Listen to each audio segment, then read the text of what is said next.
যিটো সময়ত অসমৰ প্ৰতিটো প্ৰান্তত সৰ্বস্তৰৰ মানুহক মূল্য বৃদ্ধিয়ে কোঙা কৰি পেলাইছে, যিটো সময়ত মূল্য বৃদ্ধিৰ ৰোধৰ বাবে মানুহ ৰাজপথলৈ ওলাই আহিবলগীয়া হৈছে বা আন্দোলন কৰিবলগীয়া এটা পৰিৱেশৰ সূচনা হৈছে, তেনেকুৱা এটা সময়ত চৰকাৰখনে কৰ্কট ৰোগীসকলক চিকিৎসা প্ৰদান কৰাৰ যি চিকিৎসালয় আছে সেইসমূহত যি ধৰণৰ বৃদ্ধি কৰিছে, মাচুল বৃদ্ধি কৰিছে, এয়া কেতিয়াও গ্ৰহণযোগ্য নহয়। আমি চৰকাৰলৈ আহ্বান জনাইছো যে চৰকাৰ বা সকলোৱে জানে যে কৰ্কট ৰোগী খোৱাৰ পাছত সেই পৰিয়ালটোক আচলতে কেনেধৰণৰ আৰ্থিক টনাটনি হয়, গতিকে এই ক্ষেত্ৰত চৰকাৰে ব্যৱস্থা গ্ৰহণ কৰিব লাগে। আমি অনুৰোধ জনাম যে কৰ্কট ৰোগীক চিকিৎসা প্ৰদান কৰাৰ ক্ষেত্ৰত যি ধৰণৰ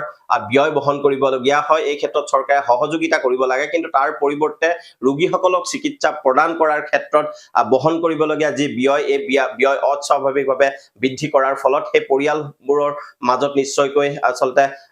অস্বাভাৱিক পৰিৱেশৰ সূচনা হ'ব। গতিকে চৰকাৰলৈ আহ্বান জনাইছো, এই যি হঠকাৰী সিদ্ধান্ত, এই সিদ্ধান্ত বাতিল কৰিব লাগে আৰু সেই ব্যক্তিসকলক বা সেই পৰিয়ালসকলক সকাহ দিয়াৰ ব্যৱস্থা গ্ৰহণ কৰিব লাগে। যিটো সময়ত অসমৰ প্ৰতিটো প্ৰান্তত সৰ্বস্তৰৰ মানুহক মূল্য বৃদ্ধিয়ে কোঙা কৰি পেলাইছে, যিটো সময়ত মূল্য বৃদ্ধিৰ ৰোধৰ বাবে মানুহ ৰাজপথলৈ ওলাই আহিবলগীয়া হৈছে বা আন্দোলন কৰিবলগীয়া এটা পৰিৱেশৰ সূচনা হৈছে, তেনেকুৱা এটা সময়ত চৰকাৰখনে কৰ্কট ৰোগীসকলক চিকিৎসা প্ৰদান কৰাৰ যি চিকিৎসালয় আছে সেইসমূহত যি ধৰণৰ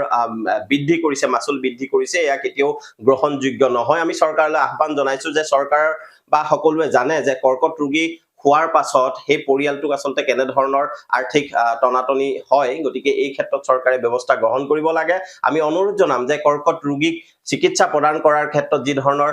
ব্যয় বহন কৰিবলগীয়া হয়, এই ক্ষেত্ৰত চৰকাৰে সহযোগিতা কৰিব লাগে, কিন্তু তাৰ পৰিৱৰ্তে ৰোগীসকলক চিকিৎসা প্ৰদান কৰাৰ ক্ষেত্ৰত বহন কৰিবলগীয়া যি ব্যয়, এই ব্যয় অস্বাভাৱিকভাৱে বৃদ্ধি কৰাৰ ফলত সেই পৰিয়ালবোৰৰ মাজত নিশ্চয়কৈ আচলতে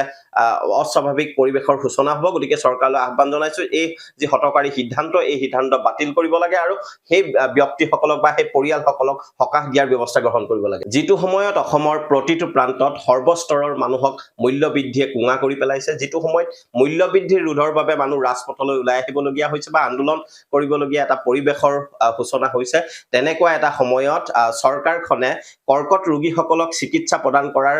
যি চিকিৎসালয় আছে সেইসমূহত যি ধৰণৰ বৃদ্ধি কৰিছে, মাচুল বৃদ্ধি কৰিছে, এয়া কেতিয়াও গ্ৰহণযোগ্য নহয়। আমি চৰকাৰলৈ আহ্বান জনাইছো যে চৰকাৰ বা সকলোৱে জানে যে কৰ্কট ৰোগী খোৱাৰ পাছত সেই পৰিয়ালটোক আচলতে কেনেধৰণৰ আৰ্থিক টনাটনি হয়, গতিকে এই ক্ষেত্ৰত চৰকাৰে ব্যৱস্থা গ্ৰহণ কৰিব লাগে। আমি অনুৰোধ জনাম যে কৰ্কট ৰোগীক চিকিৎসা প্ৰদান কৰাৰ ক্ষেত্ৰত যি ধৰণৰ ব্যয় বহন কৰিবলগীয়া হয়, এই ক্ষেত্ৰত চৰকাৰে সহযোগিতা কৰিব লাগে, কিন্তু তাৰ পৰিৱৰ্তে ৰোগীসকলক চিকিৎসা প্ৰদান কৰাৰ ক্ষেত্ৰত বহন কৰিবলগীয়া যি ব্যয়, এই ব্যয় অস্বাভাৱিকভাৱে বৃদ্ধি কৰাৰ ফলত সেই পৰিয়ালবোৰৰ মাজত নিশ্চয়কৈ আচলতে